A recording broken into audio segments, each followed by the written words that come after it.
Тым сенгіш адамның мынадай 3 белгісі бар. Бірінші, ол өзгелерден ешқандай дәлел сұрамай-ақ бәріне сене береді.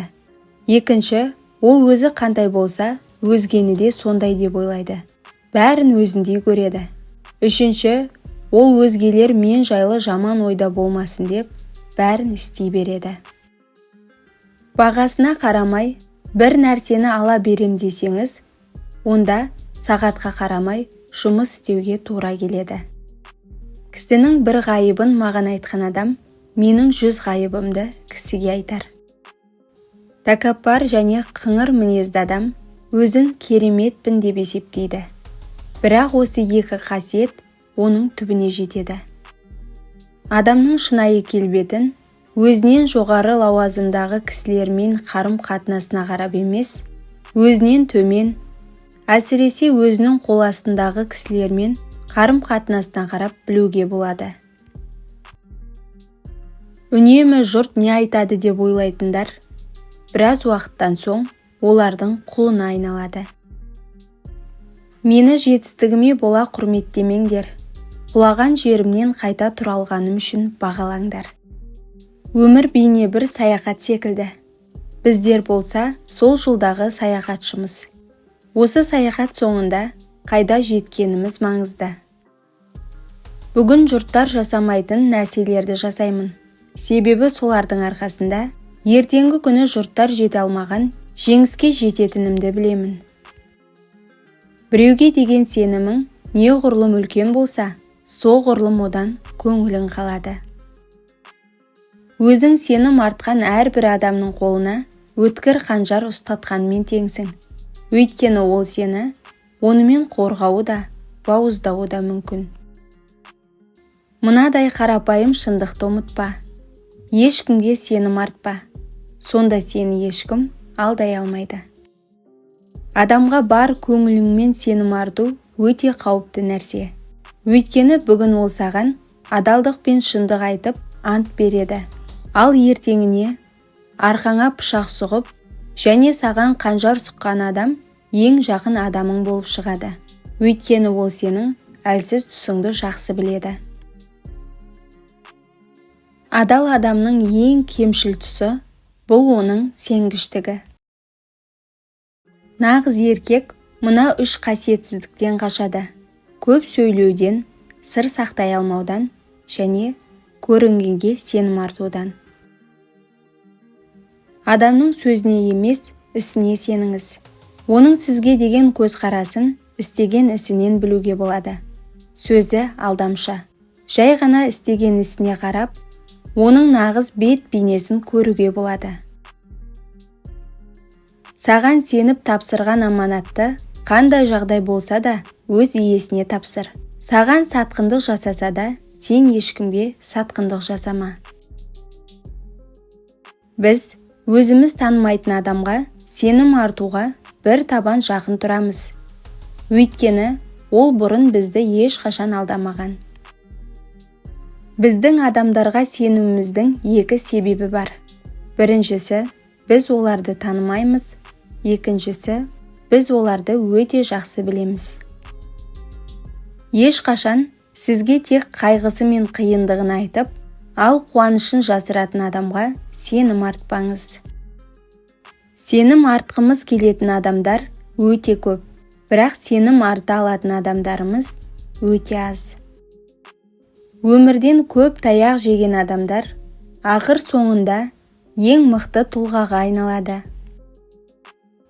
Адамға ең жаман ауыртпалықпен жүрек жарасын беретін, оған бұрын бақыт сыйлаған адамдар. Досын сатқан, қосын сатқанмен бірдей.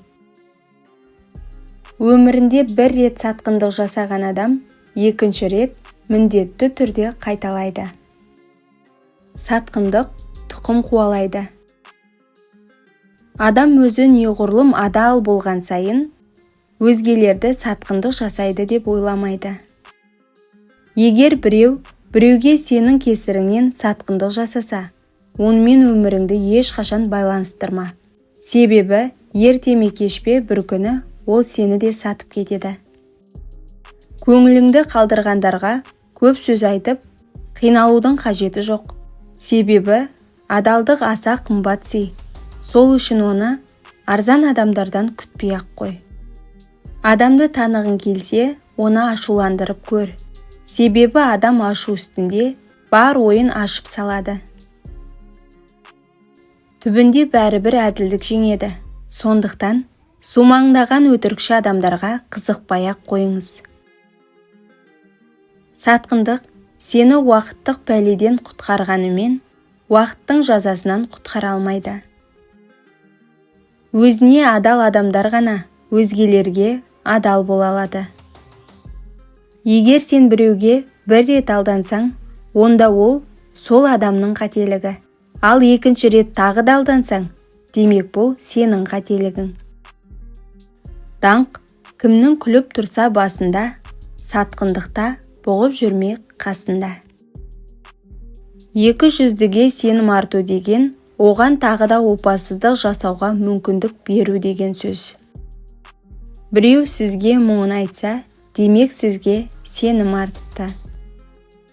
Біліңіз, өмірдегі ең тамаша сезім біреудің күлімсіреуіне себеп болу. Өтірікшінің шын сөзі де зая кетеді. Тым жұмсақ болмаңыз, езіп кетеді. Тым қатты болсаң, сындырып кетеді. Ешқашан жақыныңа қарыз берме. Себебі жақын адамыңнан да, ақшаңнан да айырыласың. Көп адам көзін ашудың орнына аузын ашады. Және ең қатесі де осы.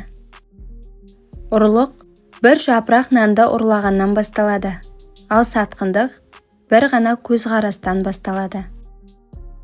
Біреуден бірдеңе дәмету ең аянышты хал. Біреуге уәде берерде барынша абай бол. Сонда оны орындауда қиынға түспейді. Тағдырдың ең үлкен сыйы жаныңда сенің барыңа шүкір дейтін адамның болуы.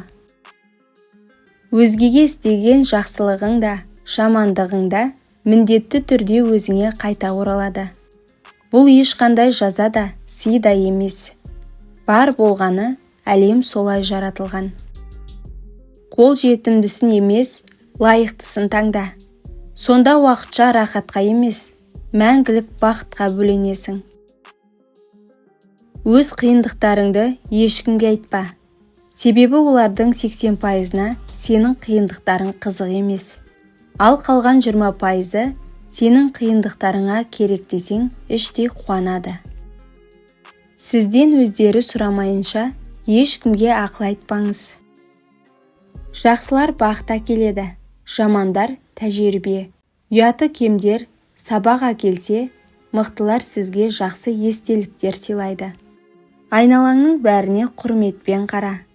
Мейлі сені ренжіткендер болса да, сонда сен басыңды тік көтеріп жүретін боласың. Ешқашан біреудің өткеніне күлмеңіз. Өйткені сізде өз болашағыңыздан бейхабарсыз. Өмірде қандай жағдай болмасын, адамдық қалпыңды сақтауды ұмытпа. Егер осы видео саған ой салса, лайк бас, пікір жаз.